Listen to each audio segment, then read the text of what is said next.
A Different Lens is a documentary series that dissects the issues affecting us, right here, right now, with insights from world-leading academics, researchers, and industry leaders. In tonight's A Different Lens Live, we look at the health of the nation. During the COVID lockdown, we've been more concerned with our health than ever before. But our focus has shifted from Australia's biggest killer, heart disease.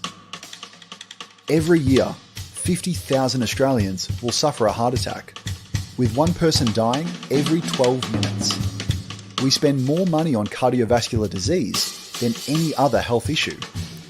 And this is despite all the advances that have been made over the last 3 decades. The new Victorian Heart Institute aims to change that. The first of its kind in Australia, it will bring world-leading heart researchers, health providers, and the community together with patients to create a network that will improve the future of heart health across the globe. A collaboration between Monash University, Monash Health, and the Victorian State Government, the new specialist hospital will open in 2022, spearheaded by world-renowned cardiologist, Professor Stephen Nichols. Despite all of the advances that we've made in the way that we treat heart disease continues to be the leading health problem in this country. The Victorian Heart Hospital is a once-in-a-generation opportunity for this university, and it's going to embed teaching and research inside the building. So it's an opportunity because it will bring the researchers to where the patients are.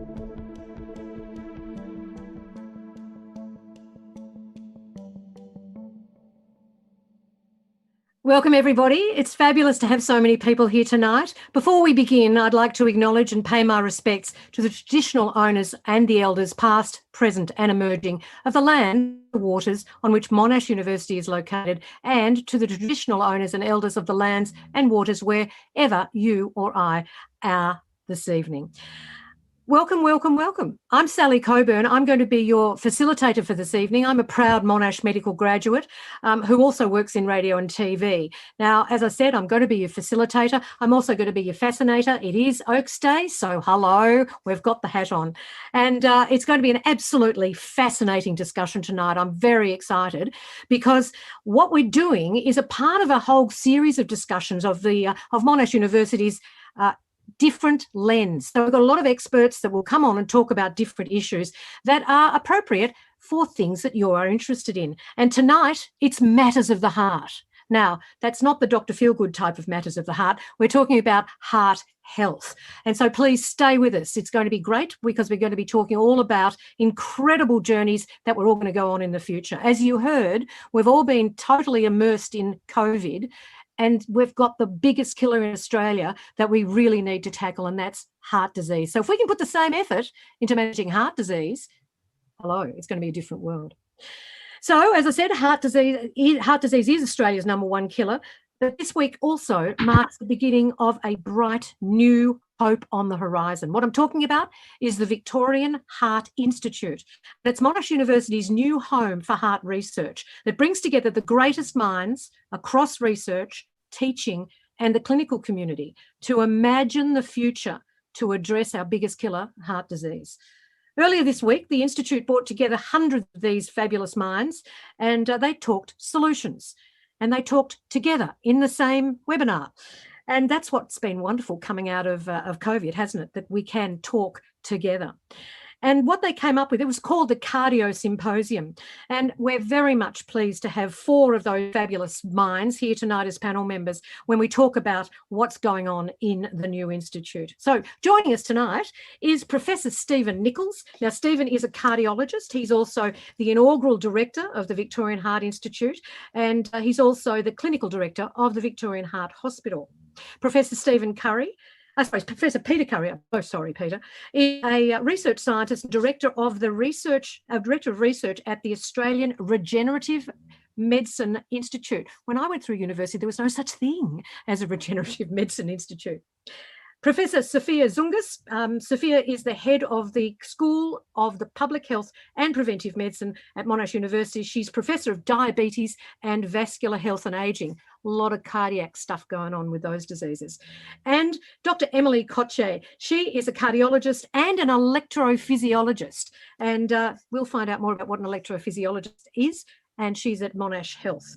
So maybe we'll get on to talking to you first about the Institute and why we actually need an institute like this. So, Stephen, heart disease, as we've said twice now, is one of the biggest killer, or is the biggest killer in Australia. It's taken far more lives than something like COVID, yet in terms of innovation in care, things may have stalled. So this newly created Victorian Heart Institute will bring together fabulous experts, but it's got a little bit of an edge. It's not your normal research institute. So I'm wondering if you can tell us a little bit about why do we need this institute? Well, thanks, Sally. I think the Institute gives us a great opportunity to take advantage of the fact that we're building a heart hospital. And we're not only building a dedicated heart hospital, the only one of its type in the country, but we're placing it on a university campus. And that combination was really exciting to me because it meant that we were able to do a lot of things for a lot of patients, both inside the building and hopefully out in the community. But by placing it on the university campus, we could make all those new connections across the entire university, all its faculties, all of its campuses, and Monash has many campuses across a number of countries, and how we could kind of develop all of those collaborations to basically make research and teaching much more innovative than we've done before. Now, people who are attending the webinar tonight, we've got a lot of varied people, I'm sure. We've probably got a lot of scientists, a lot of clinicians, we've got a lot of general public, people who have lived experience like my good self. And I suppose from that perspective, maybe they don't understand why this is so exciting, because can we use the word silos? We can. And I think that for us, what's exciting is that if we're going to build a hospital, we're going to place it on a university campus. How do we then develop new ways of research, new ways of teaching the next generation of healthcare professionals? How do we integrate those activities actually inside the hospital itself? And so I think that, we're kind of putting that task to our team to see how do we kind of integrate those programs to a better degree. But then how do we then connect the hospital outside the building across the whole university with that idea of trying to break down the silos, because we think it's those multidisciplinary collaborations between people from a vast range of different backgrounds that will really lead to the cutting edge new approaches to not only new techniques to diagnose and treat the disease, but actually better ways to deliver the things that we already do but we don't necessarily do as well as we'd like. And with all of this collaboration, is there also not just treatment, but also prevention? Absolutely. So prevention has the potential to be the single most important thing that can impact the heart outcome of this country. National Heart Foundation, for example, plays a major role in promoting that. I'm a preventive cardiologist, so it's what I do when I see patients in my clinic. And we know that prevention starts early in life, and it also continues even after a person's heart disease has already become clinically apparent, because we want to prevent those people from having bad outcomes and ending up in hospital and needing expensive therapy. So it goes from prevention all the way through to cutting edge diagnosis and treatment. And then ultimately, then how do we do all of that, not only at a community level, but then try and target the right one of those approaches to individuals so that the right patient gets the right treatment. Now, you mentioned the role of the National Heart Foundation, and obviously, therefore, when people think collaboration, they think, oh, the cardiologist might talk to the endocrinologist and the electrophysiologist. But you're talking about a really broad sort of group of people, and including the general public? Absolutely. So when we designed our governance structure for the Institute, we had a number of important committees, and it was important for us to have two really important consumer groups. One was essentially patients and the members of the community, but the other one was actually clinicians. And it was important for us on both ends to do that, because it doesn't make any sense for us to develop new research or teaching techniques if it's not actually going to work for the people that we need to do it with. Mm-hmm. The other thing that we need to keep in mind is that patients and clinicians actually are really good at knowing what we do well and what we don't do well and what the unmet need is. And so their kind of buy-in to helping us develop the new strategic directions for the Institute are really critical. And so those groups have been really important for us to kind of integrate into the Institute.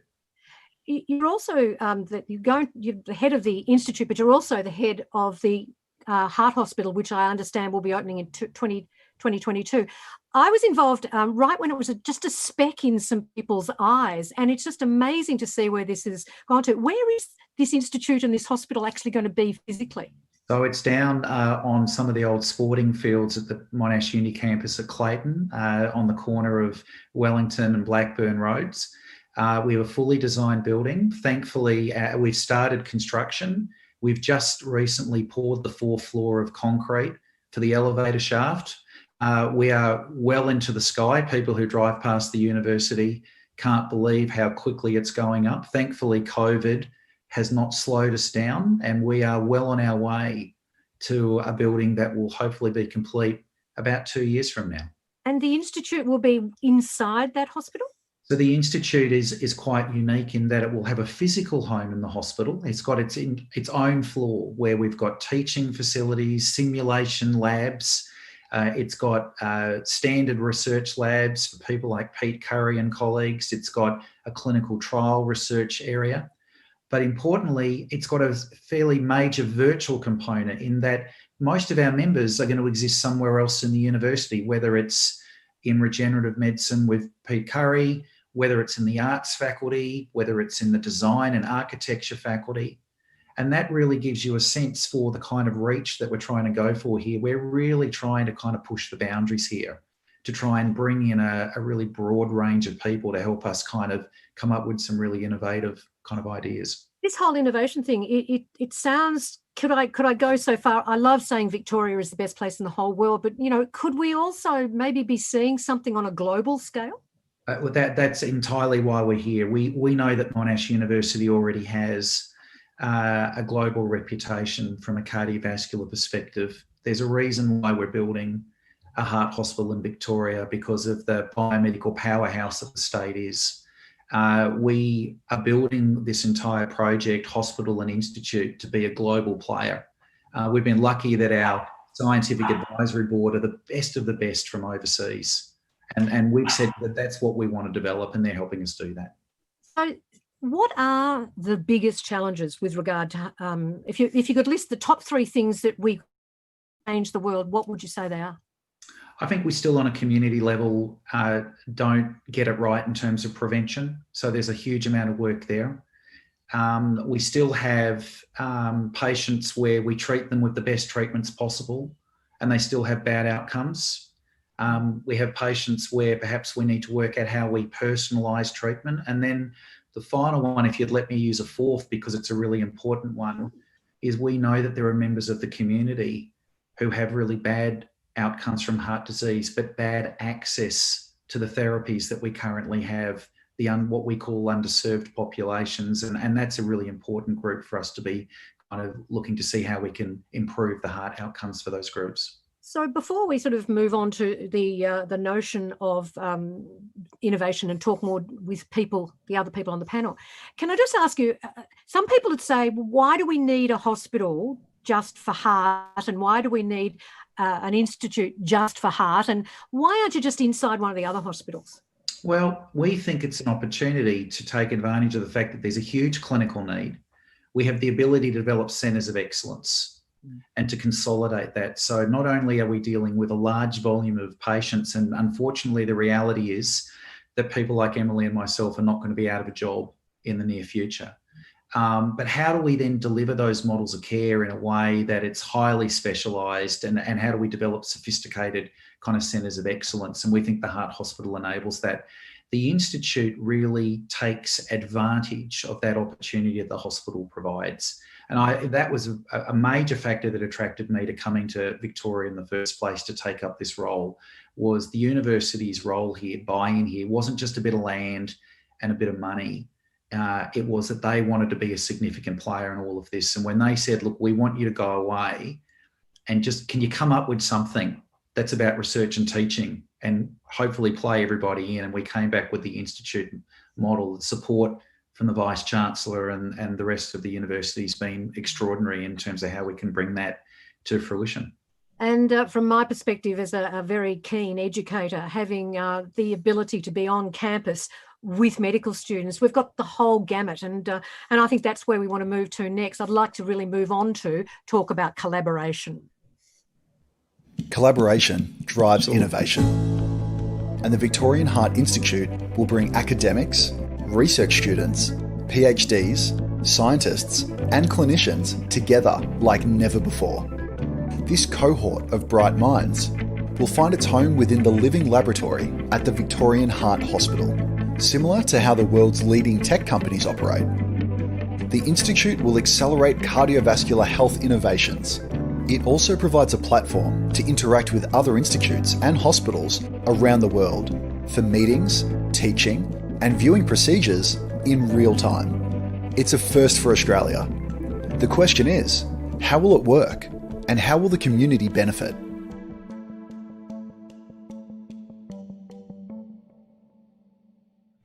Well, collaboration, this is the thing. We all know what collaboration is. It's what we all did to get down to double donut day with COVID. But what does collaboration mean in terms of research and in the context of heart disease and how we get it? As I said earlier, you can get a whole lot of doctors in a room and do it, but maybe it's a lot more than that.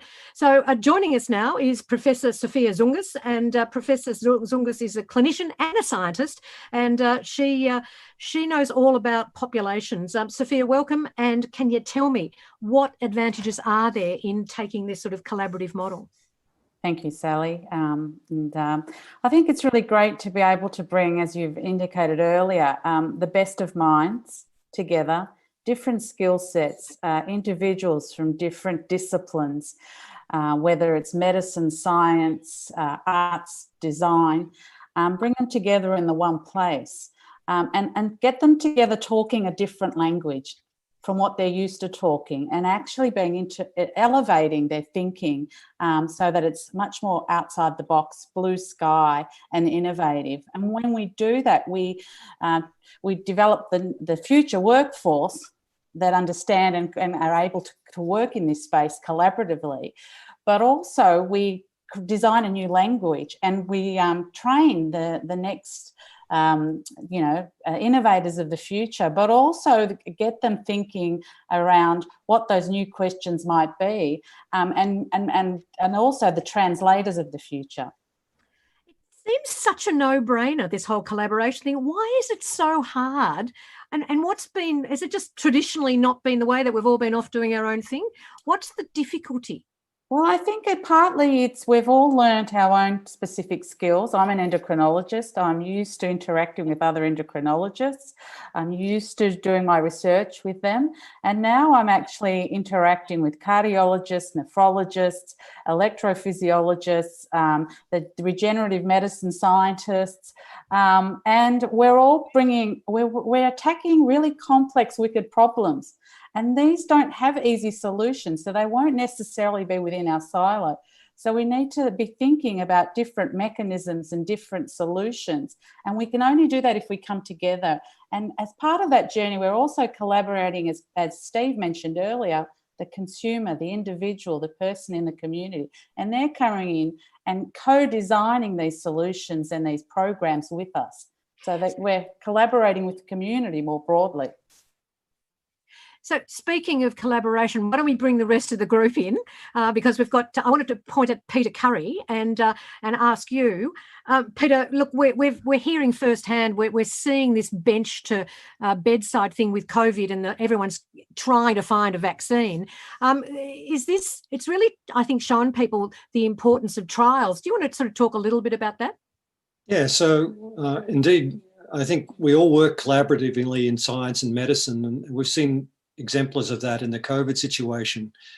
And you mentioned the emergency that has produced, but cardiovascular disease is an ongoing emergency that we live with.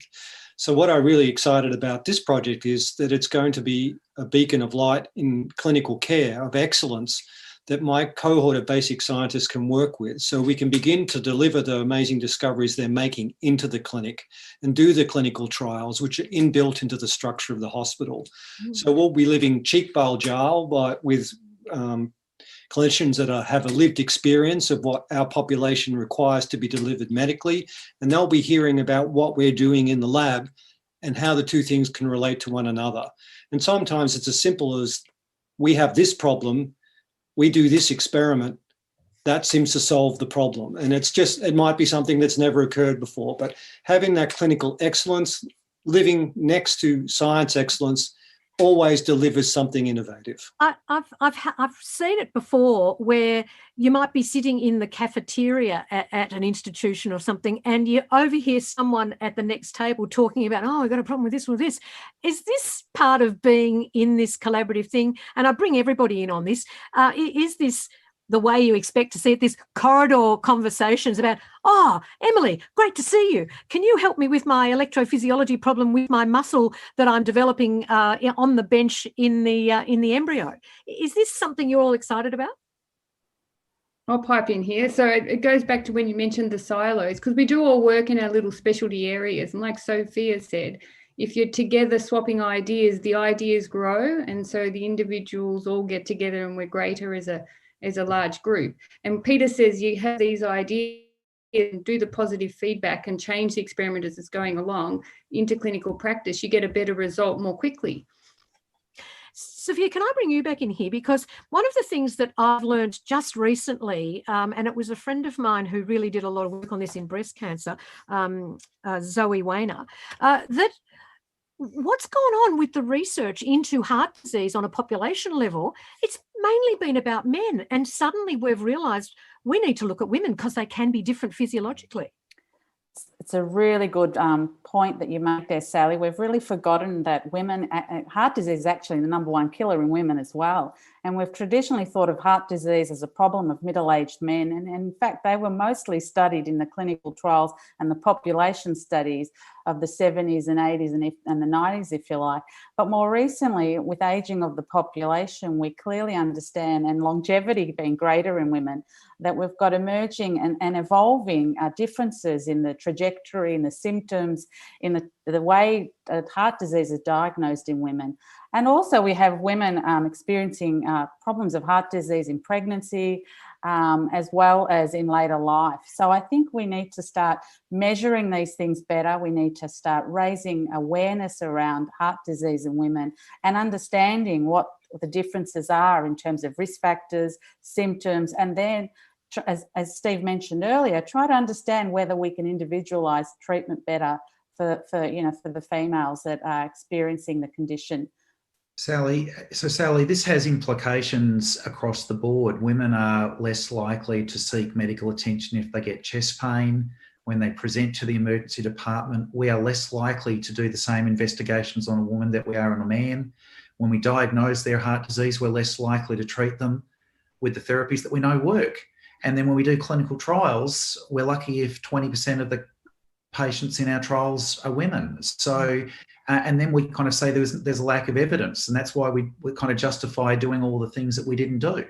So we've got a lot of work to do here, just simply to do, I think, a more equitable job. One of the things that we are trying to do is to try to introduce more equity into our clinical trials. So Sophia and I are about to launch a new clinical trial next year, and we've mandated that 50% of the participants have to be women. And we think it's going to be proactive steps like that are going to be required for us to really move that forward. But it's not just women, it can be cultural groups. I remember when they realised that we had the wrong calibration for bone density, for example, that Asian women, we needed a different group. So this collaboration will mean that we'll get a lot of different stuff happening there too. It absolutely will, and keeping in mind that the Monash landscape extends beyond our shores to campuses in Malaysia, Indonesia, footprints elsewhere.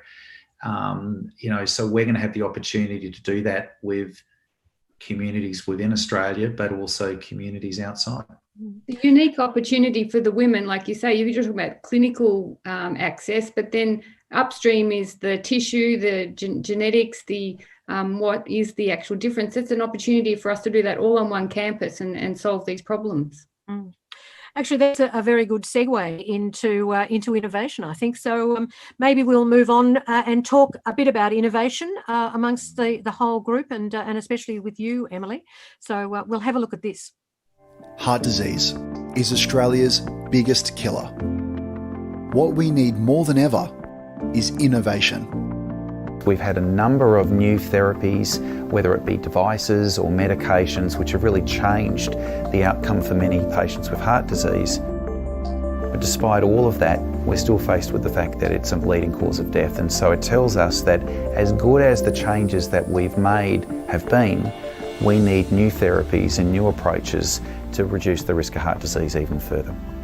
From gene therapy and stem cell research to the miniaturisation of digital technology and remote patient monitoring, the Victorian Heart Institute will be a lightning rod for new ideas, new applications, and a new future for heart health.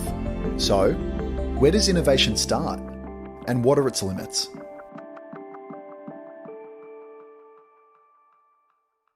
Now, one of the key people who'll be leading on the innovation side of things, of course, is Dr. Emily Koche, and Emily has already spoken up on that issue. Now, you're an electrophysiologist, which, again, when I was a medical student, didn't exist. But, of course, I needed you last week when I believe in doing prep. I ended up in a hospital with rapid atrial fibrillation, and I'm not alone on that. It's a very common condition. So, Emily, where are we going with our bits and pieces of innovation? Just so that the general public knows, so the electrophysiologist is the electrician of the heart attacks the plumbing. So it's an area that's got a lot of innovation because we work a lot with devices, wearable technology like your irregular heartbeat that you picked up as atrial fibrillation. So there's a lot of development in this area with things we already have, but also where technology is taking us. So like pacemaker devices, whilst they pace the heart, they're actually collecting data and giving a lot of information about the patient's condition. And we can use that in a positive way for prevention or treating before symptoms and getting patients involved in their own care. The other innovation with that is the remote technology. So this leads into sort of the virtual hospital university connection we'll have. Patients can have remote monitoring at home of their data. They can connect with us with various technologies, and we could end up having a virtual hospital, be it inpatient or outpatient. We can manage these conditions. Mm. We actually have a question that was submitted earlier that I'd like to put to you, if I may, and that is that Nell has asked, what about congenital, and where is it? There we are. Would love to hear you talk about neonatal and paediatric tachycardia, fast heartbeat, and the likelihood of it coming back later in life, and how we might find some way of following that up. Yeah, it's a good question. So any condition in paediatrics or children's always worrying. And we have Monash Children's Hospital we work with closely. And we'll follow up these type of conditions into adulthood, which obviously the heart hospital leads right into. In terms of research in this area, we collect more detailed information on genetics and substrate and reasons that people have this. For patients to monitor themselves, they've got wearables and we can help them learn about their own heart for the longer term, as well as the current clinical management. So on the wearables, I think that on the tip of everyone's tongue is, will I go and get an iPhone 12 because will I be able to do an ECG and an O2 monitor and all that sort of stuff? I don't know whether, Stephen, that's more in your area, but some of this stuff is ahead of itself, I think. No, it's not just ahead of itself. It's actually where we should be. I mean, this is where Apple's really clever. This is what people want. So they've made a product people want. Now we have to use it to make it a good way for them to manage themselves. And so we take that on board and move technology forward and in a positive way. But the trouble is we've got very stringent regulation in this country, and obviously a device like that, if it was going to be used in a medical sense, wouldn't it have to get TGA, Therapeutic Goods Administration approval, Stephen? Yeah, so... sorry. You go. I'll keep going. I'll keep rabbiting on. The regulations about medical devices, like you say, but there's this overlap. I mean, this is an iPhone or an Apple Watch is available to anyone, and I think...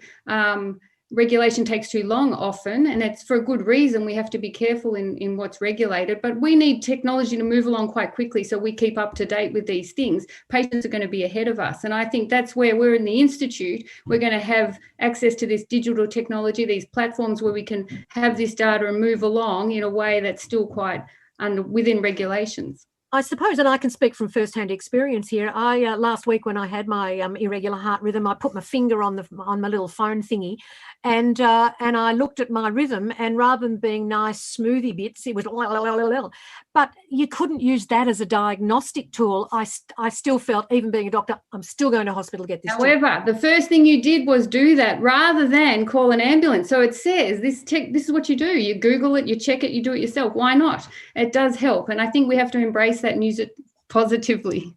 But as a GP, I would say I'd be worried about the people who would do that and go, oh, I'm fine, I won't call an ambulance. That's my, and I think probably, Sophia, that's where epidemiology is going to come in so that we can really check these things. Absolutely. And that's where we can put them out there, implement them at a population level and really understand what they mean and whether they're sensitive, specific, are they picking up the conditions we think they're picking up, when do they trigger and need for that individual to present to hospital emergency. So that's the sort of stuff that we can understand and by applying at a population level, and then take it back to the clinic where Emily's working and she can, individualize it and augment and facilitate that technology so it's used in its best way. So Sally, this is one of the really important points of all the technological advances, whether it's a device, whether it's kind of a new imaging technique. We can see lots of things now that we couldn't see with the resolution that we can today years before. The question's not how good are they, it's how are we going to use that, how's it going to change what doctors or what people in the community or patients do, and then how's that going to change their outcomes. And that's why it's really critical for us to get these technologies moving into the clinical and research setting, into the hands of people like Sophia and Emily, and then we then ask those next questions. So yeah, the current iteration of the watch may not be perfect. It's pretty good, but it will lead to an even better version moving forward by putting it in the hands of people like on the screen. And some of the sort of innovations that I think a lot of people who are watching this webinar may not even be aware is where we've gone from surgical procedures trying to deal with heart valve issues, and now we're doing them with little keyholes. Yes, exactly. And that's the innovation that will develop and grow with our relationships with different medical companies that we already have within Monash Heart, and that goes into the Heart Hospital. Potentially these innovations and developments will happen in the Heart Institute. So the companies will be interested, having the people on the ground, the engineers there, the designers, they can be in and out of the lab, see how we use these miniaturized valves, leadless pacemakers, and then make the next generation and changes all within weeks and months rather than years. And that does speak to a broader play for what this whole project's really about, Sally, which is that there's the patient care side, but what we're really creating here is a precinct. We're going to create a precinct that has great heart care, it has research teaching, but then we'll have industry. Industry will move into that neck of the woods, will spin out commercialisation opportunities from the discoveries and the technologies that we develop.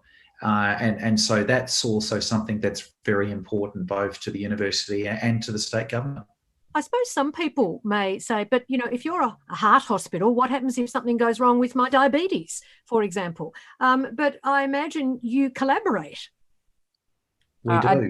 We do. I don't think there will be a problem as an endocrinologist. I'm not concerned. And as we've learnt through COVID, we have telehealth, we have, Zoom, we're interacting all the time. So I think the hospital will allow, for example, myself to work within a dedicated heart hospital, and bring my expertise to cardiology and share, but also allow me to work in my own, academic institution and be able to provide that consultative service remotely. And I think this is really important also, and we haven't brought this to bear, is the role that we might play for regional and remote Australia, where we now are so familiar with interacting through these other mechanisms that we can even take that expertise to those underserved populations that may not have access directly. Look, it's extremely exciting, and I suppose we do have an example in Victoria of a very successful collaborative unit in the Peter MacCallum Cancer Centre. I suppose, is this like they are to cancer, you are to heart?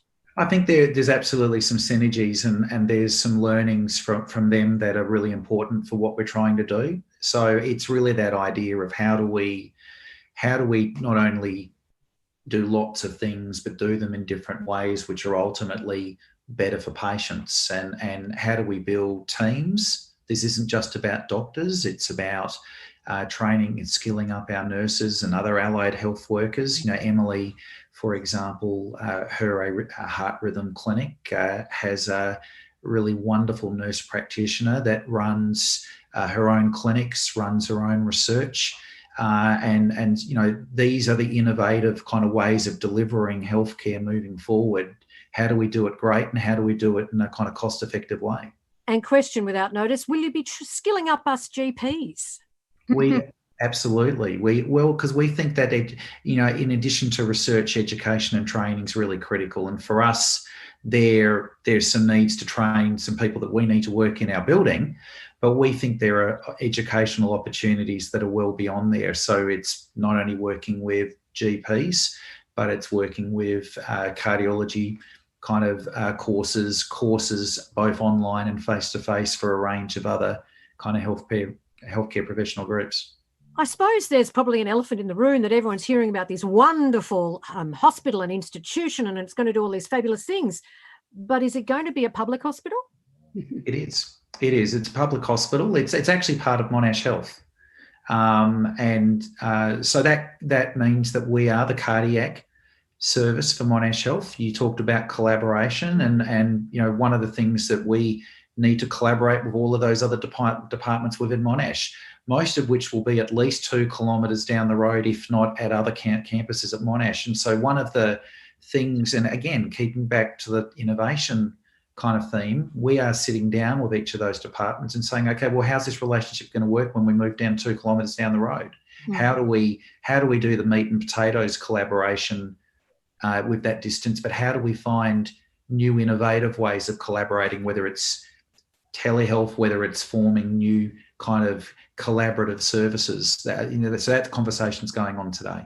So I tell you what, why don't we move on to talk about what the future might look like? Because I think that's the key. So we'll come to you in a minute, Peter. I think. Have we got our little pictures? Or we come back to that. All right, let's go straight to you, Peter, and we'll come back to the future collaboration. Well, maybe we didn't have one, and I just thought we did. There you go. There's no future because it hasn't been formed yet. So much tech. So, Peter, you work with muscles and little tiny molecules, and you do surgery on molecules. Tell us, what is the future? Well, the future's there in the collaboration. So the future is the synthesis between the two worlds that we have. So we want to try and bring our skills and expertise to the world's biggest killer in the Western world. So that's really our goal. So we're a regenerative medicine institute. We're the kind of the last stop on the bus. So if Sophia and Emily and Steve have done their best and you paid no attention to the copious warnings and activities that they've done, and you end up with a damaged heart and your myocardium doesn't repair itself, we are the sort of hell in the handbasket approach where we're the last stop. So we want to try and repair whatever damage that's happened to whatever organ we can. So how far away from that actually happening, like you popping in some cells into the heart and it patches up the problem, is that on the cards? Those treatments are already in clinical trials for some of them. Some work, some don't work. Some how they work is a mystery too for some of them. There's two basic approaches, is to try and we have this amazing technology now where we can take a skin cell in your body and turn it into any other cell you like, just with some jiggery pokery. And for the heart, we can make cardiomyocytes in the dish. And the hope one day is that they could be used as a tool or an effective treatment for treating infarcted hearts. And the other approach we're really interested in is we have a regenerative capacity. When we're young and we're first born, our heart has a great regenerative capacity, but we lose it. And we also know that there are many animals whose heart regenerates perfectly fine, thank you very much, and they look very similar to our own. So what it is about those circumstances that allows regeneration but yet in an adult heart, that does not occur. So there's a lot of advances in that area about molecules and treatments that are pro-regenerative for tissues. Now, I suppose people are probably thinking, oh, you're collaborating, you're innovating. So, you know, down the road there and down the corridor, you're working on these little Petri dishes, and down the road there is someone having a heart attack. It's not as if you're going to grab the Petri dish and throw it at the patient down the end of the corridor. There's a lot more to it than that, I imagine, Peter.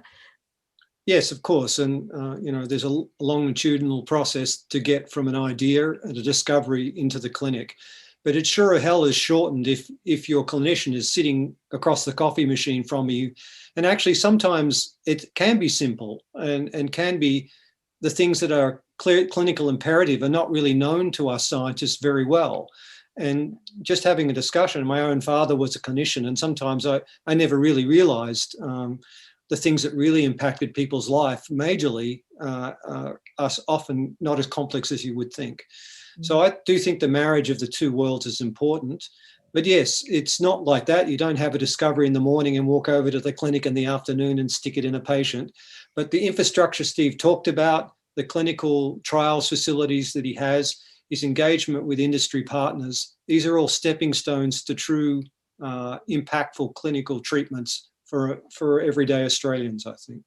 So let's all get together now and have a chat as a group, because I think, Emily, with regard to this, you're at the treating end, Stephen, you're at the treating end, and Sophia, you're at the, in one of your hats on, you're at the population level.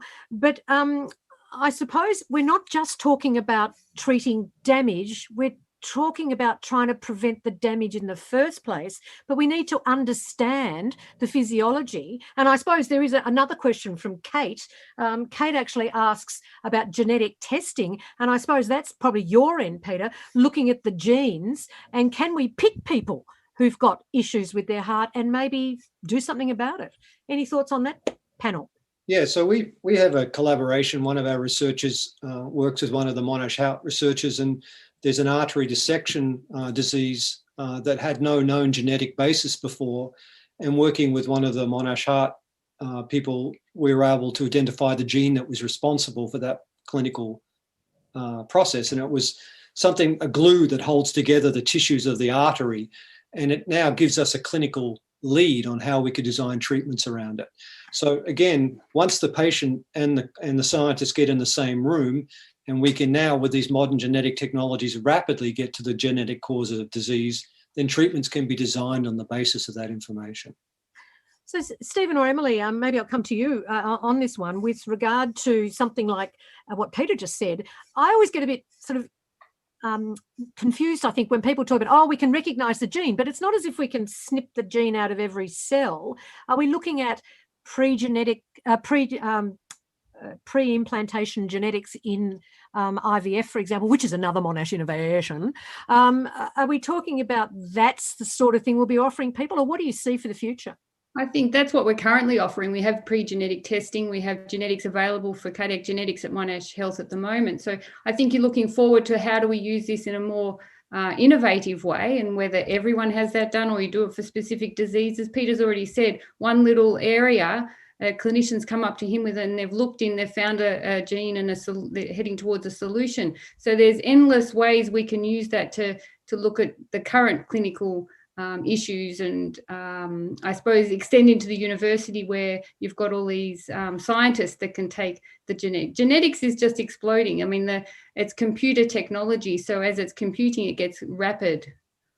But Sally, I just want to add the thing you said about correcting, we're not going to snip it out. That's actually happening now. Mm. So the CRISPR-Cas9 technology, which everybody has been talking about, which lets you go in and change and alter DNA, has been developed for a range of genetic conditions. I work in the muscular dystrophy field, which has a large cardiac component, and there are companies and clinical trials that are underway with these technologies in the US at the moment.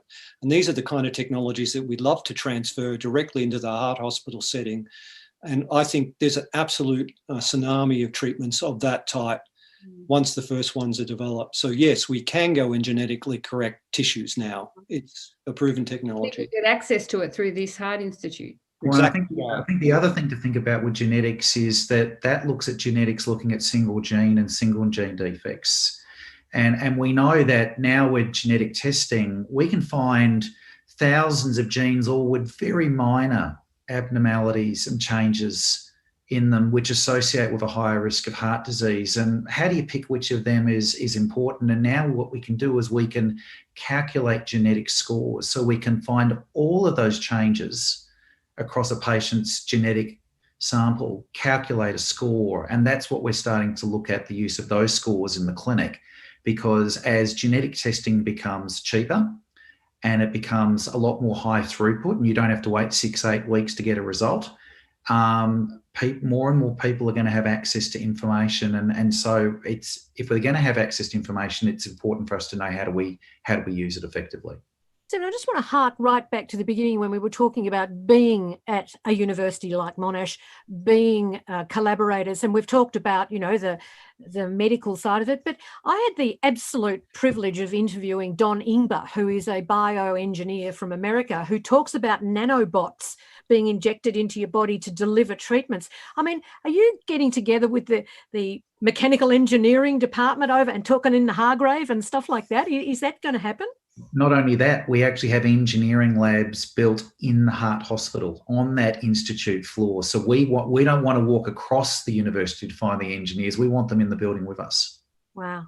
It's terribly exciting. And are there any other things that you wanted to get across tonight that we haven't got across so far? Any thoughts that are burning? Anything that the people who are watching this now can do? Well, number one, I think we should remember about prevention and living well, which is the final message. So obviously the top risk factors for heart disease and our biggest killer are, high blood pressure, being overweight, diabetes. So being more mindful of that sort of thing, exercising, looking after yourself are certainly simple things to do, and then seeking medical attention if you've got any symptoms like you had, which is always a good idea. And Stephen, last word from you, maybe, because you're head of the institute and of the heart hospital. Where do you expect us to be, maybe in 10 years, if we come back to do our Lens Live webinar in 10 years' time? Well, I think for us, and it goes back to the silo thing, what we want to be able to tell is a story, and we tell the story of what happened across the university. But hopefully, by us doing the things we're hoping to do, that we've brought an eclectic group of people together that would have come up with an idea that they wouldn't have come up with if they hadn't sat around the table together. And we think that's how you design the big projects. They're the projects that get funded, and they're the projects that ultimately change what we do for people and the outcomes in terms of their health.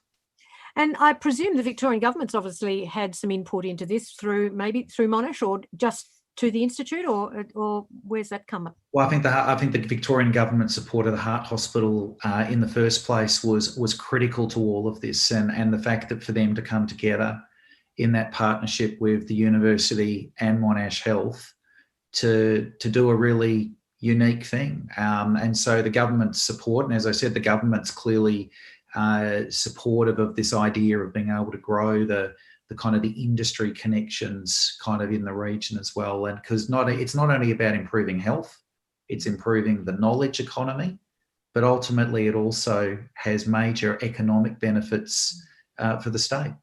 Absolutely. Well, for the country, for the world. If we can reduce the burden of heart disease, I'm sure that Josh Frydenberg would be very happy. There'd be savings all around. Sophia, you got any final point you wanted to make? Oh, I think that what's really interesting here is that the lens that it brings to the community and that involvement of the community, and particularly those underserved populations, and hearing those stories and capturing those stories in what we do, and those stories driving the research that we do, which is incredibly important. So we don't want to be just answering academic questions. We want to be addressing clear clinical need, and it's really important, and this institute and hospital will allow us to do that in an integrated way. So thanks for your question, Sally. And Peter, I suppose the reason I'd like to come to you now is simply because you're the backroom boys, and I often get surprised that a lot of people go, oh my God, my surgeon saved my life, or my doctor gave me my medication. But I think, hang on, it was the scientists who developed this treatment. So would you like to sing the song of the scientists for us? Oh, look, we're all just lab rats and we love it. We love following our own intellect to try and make discoveries. And what's even more exciting and super exciting about this project is we get to share those discoveries with people who can implement them in the real world. Mm. And we really are, every time the floor goes up on that building, as I go past it and I check on it, I get more and more excited about what's going to happen in the future. So we're super happy for the guys up front saving lives, and we're really happy to be in the hospital making discoveries that we hope contribute to that. And I have to say congratulations to all of you, and congratulations to Monash, because this doesn't just happen overnight. This is 10 years, would I say, Stephen, in the making, easily.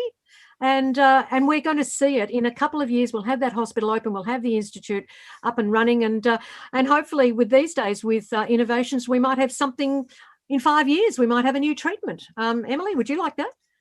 Oh, I would love that. I can see massive potential, like Steve sort of said, by having the institute there. The technology is just going to escalate, and we're going to be able to roll it out to all these people.